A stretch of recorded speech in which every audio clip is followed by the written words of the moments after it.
আজকে আমরা আলোচনা করব চ্যাপ্টার 36 যেটা ভোকাবুলারি উইথ সিনোনিম এবং অ্যান্টোনিম নিয়ে আমরা আলোচনা করব। বিভিন্ন পরীক্ষায় দেখবেন যে বাংলাদেশের যে কোনো পরীক্ষা হোক সেক্ষেত্রে আমরা দেখবেন ভোকাবুলারি সিনোনিম অ্যান্টোনিম অবশ্যই লাগবে, সেটা বিসিএস হোক বা জব যে কোনো সরকারি চাকরি হোক, সেটা মেডিকেল বুয়েট বা ইঞ্জিনিয়ারিং বা যেটাই বলেন না কেন বা ইউনিভার্সিটি অ্যাডমিশন টেস্ট যে কোনো প্রতিযোগিতামূলক পরীক্ষা আপনি সিনোনিম অ্যান্টোনিম লাগবে।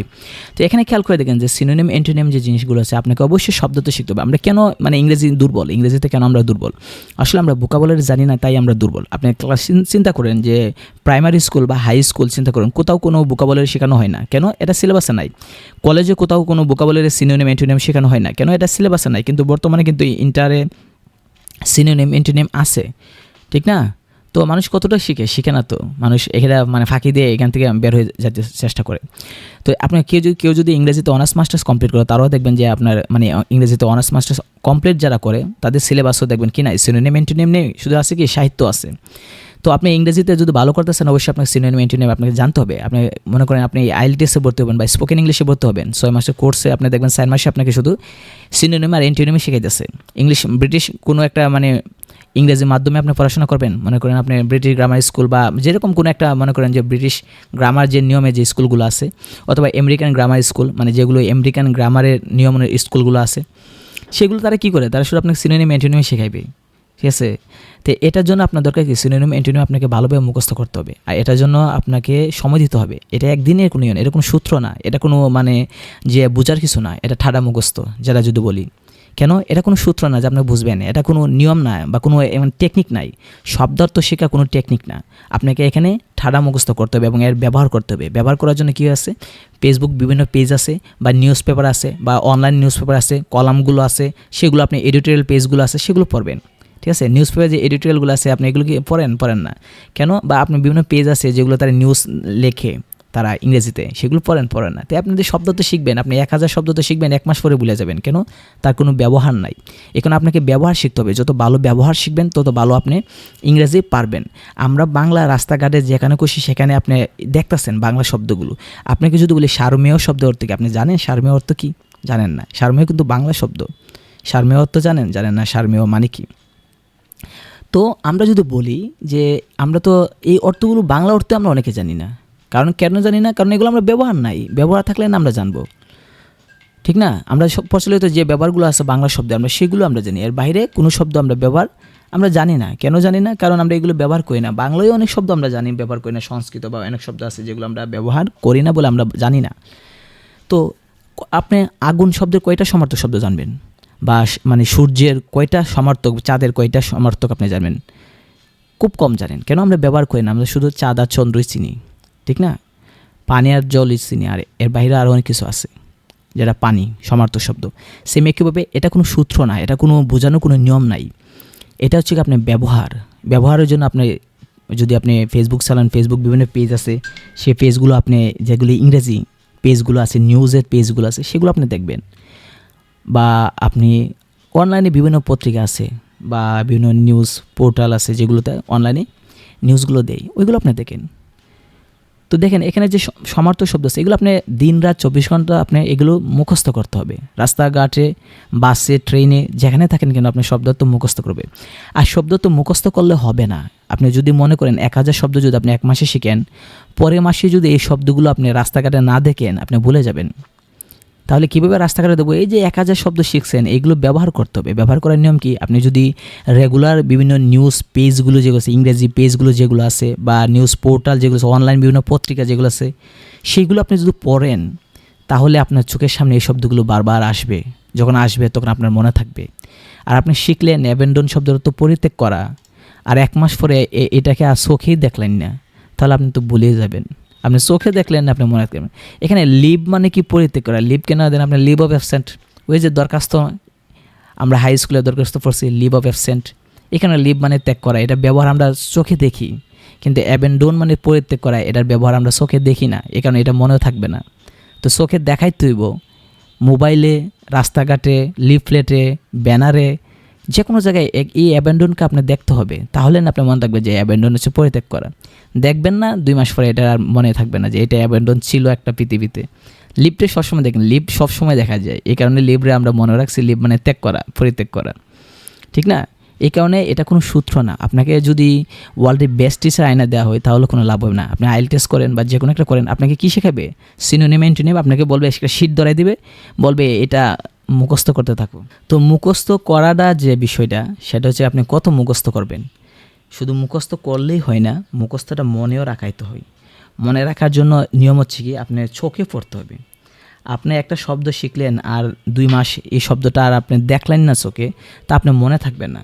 মনে রাখার জন্য নিয়ম হচ্ছে কি, শব্দটা যখন আপনি শিখবেন এটাকে আশেপাশে আমাদের চোখের সামনে ঘোরাঘুরি করতে হবে এই শব্দগুলোকে। তো ঘোরাঘুরি করার নিয়ম হচ্ছে কি, আপনার এই শব্দগুলো যদি ঘোরাঘুরি করতে চাই তাহলে এর কাজ হচ্ছে কি, আপনি এগুলো চোখের সামনে আনতে হবে। এই কারণে আমাদের যদি ফেসবুক পেজগুলো আমরা দেখি, পেজে আমাদের বিভিন্ন পেজগুলোতে আমরা ফলো দিয়ে রাখবো, যেগুলো ইংরাজি নিউজ লেখে ওইগুলো আমরা দেখব। তো যে কথা যে কথা আমাদের জানা দরকার, যদি আমরা খেয়াল করি যে একটা জিনিস মনে রাখতে হবে যে এটাই সর্বশেষ কথা, যে আমাকে সিনোনিম নিজে শিখতে হবে। শব্দার্থ কেউ শেখাই দিবে না, কোনো টেকনিক নাই। অনেকে টেকনিক শেখা, যে মনে করেন যে শেষে ইআর লাগালে আরেকটা শব্দ হয়, ইএসটি লাগাইলে এটা হয়, আইএনজি দিলে এটা হয়, এল বাদ দিলে সামনে এটা হয়, এরকম অনেক শেখা। ঠিক আছে, অনেকে আসে বলবে রি বাদ দিন টেন হবে, সাপোর্টে সাপ বাদ দিন পুট হবে, নতুন একটা শব্দ। এটা হচ্ছে ফালতু কথা। এরভাবে শিখলে আপনি শিখতে পারবেন ঠিকই, কিন্তু আপনি আপনার যে পরীক্ষায় যে শব্দ আইব এইগুলো আপনি এইভাবে করতে পারবেন না। ঠিক আছে, আপনাকে শিখাবো অনেকে যে কীভাবে, আমি বুঝতে পারতেছি না বোঝানোর জন্য যে কীভাবে বোঝাইবো আপনাকে। যে আমি যদি খেয়াল করি যে এটা দেখেন, কথার কথা আমি বলতেছি, অনেকে বলবে যে ইনকে কেটে দাও, দেখবেন ক্যাপেবল হয়েছে, এটা নতুন শব্দ। আইএনসি কেটে দাও, বাদ দিয়ে দাও, তাহলে দেখবেন আরেকটা নতুন শব্দ হয়েছে। আবার বলবে আইএনসি বাদ দিয়ে দেন, দেখবেন আরেকটা নতুন শব্দ হয়েছে। এইভাবে আপনাকে একটা শব্দ থেকে 10টা শব্দ বানায় শেখাবে। আপনার পরীক্ষা যে সেগুলো আসে, এগুলো আপনি জীবদ্দশায় আপনি কখনো দেখেন নাই এমন শব্দ আসবে। আপনি কি মনে করতেছেন যে ক্লাস 6, 7, 8-এর যে বইয়ে দেওয়া আছে, বা 3, 4, 5-এ যে ইংলিশ ফর টুডে টেক্সট বইয়ে যেসব শব্দ দেওয়া আছে এই শব্দ দিবে? এই যেখানে যে কিপ দেওয়া আছে, আপনি কি মনে করেন পরীক্ষায় কি কিপ দেবে নাকি? এইভাবে দেবেন, এমন শব্দ দিবে যে শব্দ আপনি চোখে দেখেন নাই, বাস্তব আপনি জানেনই না যে এরকম শব্দ আছে পৃথিবীতে।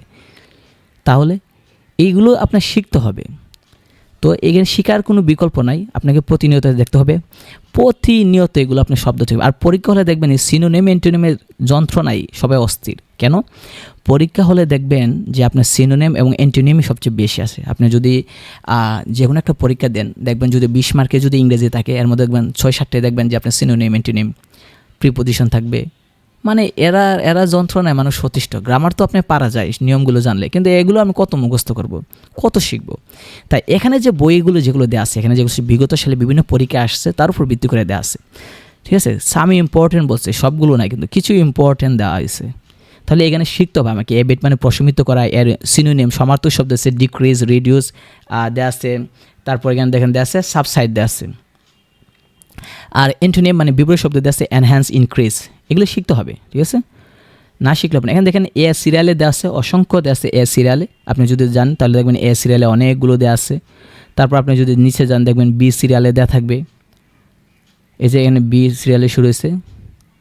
তারপর আপনি যদি নিচে যান দেখবেন আরও পাইবেন, এখানে অভাব নাই। আপনি যদি দেখেন সি সিরিয়ালে যান, এখানে অভাব নাই। আপনি দেখবেন শব্দ, আর বেশিরভাগ শব্দ আপনি দেখবেন চোখে দেখেন নাই। ঠিক আছে, এরকম শব্দ যে শব্দগুলো আপনি সহজে দেখেন নাই, এগুলো সহজ শব্দ না। দেখেন ডিলেট মানে কি, মুছে ফেলা। এর সমার্থক শব্দ কাট আর ইফেস। এটা তো আমি আজকে প্রথম দেখলাম, এর আগে তো আমি এটা দেখি নাই। একইভাবে এর অ্যান্টোনিম বিপরীত শব্দ আছে ইনসার্ট এবং ক্রিয়েট। এই দুইটার অবশ্যই দেখছি। ইনসার্ট সাধারণত কম্পিউটার বা মোবাইলে দেখা হয়ে যায়, কোনো কিছু মেমোরি টেমোরি ঢোকালে ইনসার্ট করা লাগে বা কেবল খুললে। তো দেখেন এই যে অনেক শব্দ দেখবেন আপনি এগুলো চোখে দেখেন নাই। ডেলিশিয়াস সুস্বাদু, এর সমার্থক হচ্ছে মাউথ ওয়াটারিং। এটাও আমি কখনো জানি না। টেস্টি সুস্বাদু জানি, টেস্টলেস বা ডাল এটাও জানি। তো দেখেন এরকমভাবে আমাদের শিখতে হবে। যেগুলো অনেকগুলো আছে এখানে কম দেওয়া আছে, এইগুলো পড়লেই যথেষ্ট নয়। তবে এগুলো পড়লে আপনি বেশিরভাগ ক্ষেত্রে মানে দেখা যায় 100টার মধ্যে আপনি 90টাই কমন পড়বে। কেন? এগুলো বিগত সালের প্রশ্নের আলোকে করা আছে, এগুলো বিগত সালে বিভিন্ন পরীক্ষায় আসছে, এইগুলো বাছাই করে দেওয়া আছে। ঠিক আছে, যেমন নাপশিয়াল বৈবাহিক, এটা সমার্থক হচ্ছে ম্যারিজ, ওয়েডিং। বিপরীত শব্দ হচ্ছে কি নন ম্যারিটাল আর ডিভোর্স দেওয়া আছে। ঠিক আছে, ম্যারিটাল মানে বৈবাহিক, নন ম্যারিটাল। তো দেখেন এভাবে দেখেন এখানে দেওয়া আছে, এখানে হচ্ছে অবিস দেওয়া আছে মানে অস্বাভাবিক রকমের মোটা। এটা সমার্থক শব্দ হচ্ছে ফ্যাট বা ওভারওয়েট। আর এর বিপরীত শব্দ মানে স্লিম বা থিন। ঠিক আছে। তাই এখানে যেগুলো আছে আপনাকে প্রত্যেক দিন সকালে বা রাত্রে যে কোনো সময় আপনি ডেইলি অন্ততপক্ষে শিখবেন এগুলো। দেখেন এগুলো অভাব নয়, আপনি অনেক শব্দ দেওয়া আছে, ঠিক আছে। তো নিচের দিকে আমরা যদি দেয় BCS প্রিলিমিনারি কোয়েকশন দেওয়া আছে এখানে, দেখেন অসংখ্য 46তম 45তম 45 45 44 44 44 অসংখ্য পাবেন 43, মানে প্রশ্ন এখানে থাকবেই, এগুলো ছাড়া প্রশ্নও হবে না। দেখেন আপনার যদি পাতা উল্টায় যদি কতটা আছে চিন্তা করেন, এখানেই শেষ না, আরও রয়েছে কিন্তু শব্দার্থ কিন্তু এখানেই শেষ নয়। তো দেখেন এখানে দেখেন 92টা দেওয়া আছে। দেখেন what is the antonym of gentle, gentle মানে কি ভদ্র, তো এর বিপরীত শব্দ কি, এর বিপরীত শব্দ রুড, রুড মানে কর্কশ, ঠিক আছে, ঝগড়াটে বা মানে মানে কি বলবো যে অভদ্র বা অনম্র, মানে কঠিন যেটা সেটা বলা হয় কি অভদ্র, এরকম কি। তাহলে দেখেন এখন দেখেন এখানে যে PSC বিভিন্ন সরকারি চাকরি পরীক্ষা দেখেন কতটা আছে, এগুলো আপনি বাংলা শিখতে হবে। বাংলা অনেকে আবার কি করে শুধু ইংলিশ টু ইংলিশ শিখে, আপনি বাংলা শিখতে হবে, ইংলিশ টু ইংলিশ মনে থাকবে না, বাংলা শিখবেন। এখানে যে বাকি অপশনগুলো আছে ওইগুলো আপনি শিখবেন, দেখেন বাকিগুলো আপনি শিখবেন। যেমন ইন্ডিজেনাস আছে, তো ইন্ডিজেনাস মানে কি স্বদেশি জিনিস ব্যবহার করে, কি দেশীয় জিনিস। তো সিনিয়র হচ্ছে লোকাল। এখন বাকিগুলো যে আছে মডার্ন, পুর, এলিয়েন, এগুলো আপনাকে শিখতে হবে। এলিয়েন মানে আবার মনে রাখেন এলিয়েন কিন্তু মানে এও না কি ভিন গ্রহের প্রাণী না, এলিয়েন শব্দ তো হচ্ছে কি আগন্তুক, এলিয়েন শব্দ তো হচ্ছে আপনার মানে অচেনা লোক, এলিয়েন হচ্ছে কি আপনার ভিন্ন দেশের মানুষ, এলিয়েনেরও ভিন্ন অর্থ আছে, এগুলো আপনার শিখতে হবে। তো আপনি যদি এখানে এগুলো দেখেন তাহলে আপনি যেমন ইনিশিয়েটিভ মানে কি উদ্যোগ নেওয়া, শুরু করা, যাত্রা করা, ইনিশিয়েটিভ মানে কি উদ্যোগ নেওয়া, যেটা এটা যে উত্তরটা দেওয়া আছে যে এন্টারপ্রাইজ, শুধু এটা শিখলে হবে না, যে বাকি যে শব্দগুলো এটার বাংলা অর্থ শিখবেন। ইন্ডোলেন্স মানে কি আলস্য, এতে লাভ হবে কি যে অন্য কোনো পরীক্ষা আমাদের দেখা যাবে যে বাকি অপশনগুলো দেওয়া থাকলে আপনি সহজে বুঝতে পারবেন যে আরে এটা মানে এইটা। তাহলে দেখেন অসংখ্য প্রশ্ন এখানে আছে, ঠিক আছে, এখানে প্রশ্নের কোনো অভাব নাই, অসংখ্য প্রশ্ন আপনি দেখবেন এখানে থেকে আসছে। একইভাবে দেখেন এখানে অসংখ্য প্রশ্ন আমরা পাবেন যেগুলো বিভিন্ন পরীক্ষা আসছে, অসংখ্য, মানে এত বেশি প্রশ্ন আসছে যা কম। আর এই বইটা তো মূলত দেখা যায় যে বিগত 4-5 বছরের প্রশ্ন দেওয়া থাকে, এর বেশি পুরাতন দেয় না, 6-7 বছর 8 বছর 10 বছরের কোনো প্রশ্ন দেওয়া হয় না। তো দেখা যায় দেখবেন ওই যে 2021 সাল দেখেন এগুলো, মানে কি দেখা গেলো যে 4-5 বছরের প্রশ্ন দেওয়া থাকে। তা যদি আপনি 10 বছরের প্রশ্ন অ্যানালাইসিস করেন তাহলে দেখবেন যে এখানে মানে কত আসতেছে, 200 তো আসতেছে, দেখবেন আপনি 1000 পার হয়ে যাবে। চিন্তা করেন যে এই যে দেখেন অসংখ্য প্রশ্ন এখানে দেওয়া আছে। আপনি দেখেন যে আপনি যদি দেখেন যে বিভিন্ন পরীক্ষা আমরা আবারও বলতেছি আপনাকে যে আপনি শুধু একটা জিনিস শিখবেন না, যেমন দেখেন দ্য ওয়ার্ড মোমেন্টাস, এটার অর্থ কী সেটা হচ্ছে ইম্পর্টেন্ট, গুরুত্বপূর্ণ। তা বাকি যে 3টা অপশান আছে ওইটাও কিন্তু শিখবেন, এতে লাভ হবে কি আপনার ভোকাবুলারি এনরিচ হবে। মনে রাখবেন ভোকাবুলারির গুরুত্ব অপরিসীম। মানুষ ইংরেজিতে কথা বলতে পারে না, সে অর্থ জানলেন না বলতো। সেন্টেন্স মেকিং করা হচ্ছে পরের বিষয়, সাবজেক্ট কোথায়, ভার্ব কোথায়, বাকি অংশ কোথায়, অবজেক্ট কোথায়, এটা তো আপনি পরে জানবেন, আগে তো শব্দ অর্থ শিখেন। আমরা যে বাংলা কথা বলি আমরা কি বলি যে আমরা কি মনে মনে ভাবি যে কোথায় সাবজেক্ট আছে, কোথায় ভার্ব আছে, কোথায় নাউন প্রোনাউন, কোথায় বিশেষ্য বিশেষণ, ক্রিয়া অব্যয়, এগুলো খুঁজি নাকি? না।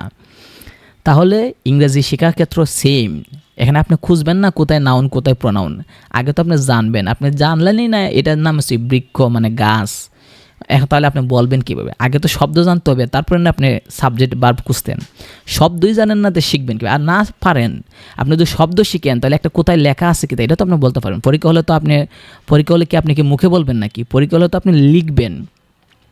এখন এই যে বলছে ইনডিলিজেন্ট, এখান থেকে আছে ডিলিজেন্ট দেওয়া আছে। দেখেন এই যে ডিলিজেন্ট যেটা, এটা অর্থটা আপনার জানা দরকার, আপনার তো মুখে বলার দরকার নাই। এক্ষেত্রে কি আপনার সাবজেক্ট ভার্ব খোঁজার দরকার লাগবে না? ডিলিজেন্টের অর্থ কি? পারলে বলেন, না পারলে নাই। যে ডিলিজেন্টের অর্থ হচ্ছে কি, ডিলিজেন্ট মানে হচ্ছে কি আপনার পরিশ্রমী, তার অ্যান্টোনিমস হচ্ছে বিপরীত মানে কি অলস। তাহলে ইনডোলেন্ট দেওয়া আছে যেটা। এখন এখানে তো আমার সাবজেক্ট অবজেক্ট খোঁজার দরকার নাই, আমার শব্দের অর্থটা জানি কিনা সেটা বিষয়। তো আপনি যদি এইটা পারেন শব্দ অর্থ, তাহলে দেখবেন আপনি অনায়াসে ইংরেজিতে আপনি এমনি মাস্টার হয়ে যাবেন। দেখেন গভর্নমেন্ট এবং প্রাইভেট ব্যাংকে অনেক প্রশ্ন আসছে, দেখেন অসংখ্য, আপনি মানে শেষ করতে পারবেন না। আমি যে মাউস এদের হুইল ঘুরাইতেছি, মাউসের এই হুইল ঘুরাইতে ঘুরাইতে আমার হাতে ব্যথা করতেছে। দেখেন অসংখ্য প্রশ্ন আপনি দেখেন যে ব্যাংকে আসছে, দেখেন ব্যাংকে তো সবচেয়ে বেশি আসে, কারণ ব্যাংকের প্রশ্নটাই তো ইংরেজি। এখন যে ব্যক্তি ইংরেজিতে অনার্স মাস্টার্স করছে সেও দেখা যায় ব্যাংকের পরীক্ষা দিতে পারে না। কেন পারে না? কারণ সে ইংরেজিতে দুর্বল। কারণ ইংরেজিতে অনার্স মাস্টার্স করলে ইংরেজিতে এক্সপার্ট হয় না। কেন? ইংরেজিতে শুধু আমাদেরকে পড়ানো হয় সাহিত্য নিয়ে, উপন্যাস মানে নোবেল, তারপর দেখা যায় পোয়েম, পোয়েট্রি, প্রোজ আর ড্রামা বা প্লে, যেটা এগুলো পড়ানো হয়। তো দেখা যায় যে আমরা তো ইংরেজি, আমি শব্দ তো শিখাইছেন আমাকে, তাই আমি পারবো কীভাবে? এটা মূল কারণ হচ্ছে যারা ইংরেজিতে অনার্স মাস্টার্স করে সেও দেখা যায় ইংরেজিতে, যদি আমরা দেখা যায় যে ব্যাংকে পরীক্ষা দিতে গেলে যেহেতু প্রশ্ন ইংরেজিতে আসে আমরা পারি না। কেন পারি না? কারণ এই যে বললাম আমরা তো শব্দই জানি না। এর কারণ কি? এর কারণ হচ্ছে গিয়ে প্র্যাকটিস। আমাদেরকে শব্দার্থ শিখতে হবে। দেখেন ইউনিভার্সিটি এক্সামে কতগুলো প্রশ্ন আসে আপনি দেখেন অভাব পাবেন। আমরা যদি 2-1টা দেখি তাহলে আমরা বুঝতে পারবো। দেখেন এখানে দিচ্ছে, এখানে দেখেন 21 নম্বরটা দিচ্ছে অ্যাপেথেটিক, মানে এই শব্দের অর্থ কী? অ্যাপেথেটিক শব্দের অর্থ হচ্ছে উদাসীন। তাহলে বলছে এখানে কোনটা হবে সিনোনিম? লেখাছে ইনডিফারেন্ট। এখন একটা মানুষ ডিফারেন্ট দেখে বলবে যে এটা হচ্ছে কি ডিফারেন্ট শব্দ অর্থ কি? ডিফারেন্ট শব্দ অর্থ হচ্ছে কি বিভিন্ন। তাহলে সে বলবে ইনডিফারেন্ট মানে হচ্ছে কি? মানে মিল, সদৃশ্য। কিন্তু আসলে কি তাই? ইনডিফারেন্ট শব্দ অর্থ কী লেখছে? উদাসীন। এখন দেখেন কতটা আপনার মানে চোখে ধাঁধা লাগে। ডিফারেন্ট শব্দের অর্থ হচ্ছে গিয়ে বিভিন্ন বা ভিন্নজাত। তাহলে অনেকে আমার ধারণা হইব কি ইনডিফারেন্ট মানে কি এটা বিপরীত শব্দ, তার মানে ইনডিফারেন্ট মানে কি যেহেতু ডিফারেন্ট শব্দ তো ভিন্ন জাত, ইনডিফারেন্ট হবে কি একই জাত মানে সদৃশ্য। কিন্তু আসলে কি তাই হয়েছে না? ইনডিফারেন্ট হতো তো সদৃশ্য না, কি লিখছে? উদাসীন। তাহলে এই কারণে শব্দ তো শিখতে হবে, আপনি আন্তাজে দিলেও হবে না, কারণ আপনি যে লজিকে দেখবেন এই লজিকে মিলে না। এখানে আপনি শিখতে হবে। দেখেন ইউনিভার্সিটি এক্সামে তো অবশ্যই আপনাকে লাগবে সমার্থক, বিপরীত শব্দ, এগুলো আপনার লাগবে, বা ইংরেজিতে এক্সপার্ট হওয়ার জন্য এমনি লাগবে। একটা ভাষা তো আপনাকে শিখতে হবে, যে কোনো একটা শিখেন না, সেটা আরবি হোক, সংস্কৃত হোক, কোরিয়ান হোক, জাপানিজ হোক, চাইনিজ হোক, ইংরেজি হোক, একটা শিখেন। একটা ভাষা তো আপনি পুরোপুরি পারেন না, আমি নিজেও পারি না, সবার ক্ষেত্রেই বলতেছি। দেখেন 140 পর্যন্ত আছে। তো এই হলো আপনার সিনোনিম এবং অ্যান্টোনিমের যে মানে দেয়া আছে বিগত সালে, তাও কিন্তু কম দেয়া আছে। আপনি দেখেন 2018-19 সালের প্রশ্ন দেয়া আছে, তাহলে দেখেন 5-6 বছরের পুরাতন প্রশ্ন দেয়া আছে। আপনি 10 বছরের যদি প্রশ্ন চিন্তা করেন যে বিভিন্ন চাকরি পরীক্ষায় বা ইউনিভার্সিটিতে আসছে, তাহলে দেখবেন যে কমপক্ষে 1000-এর উপরে যাবে সিরিয়াল। তো আমরা পরবর্তীতে অন্য একটা অধ্যায় নিয়ে আলোচনা করব।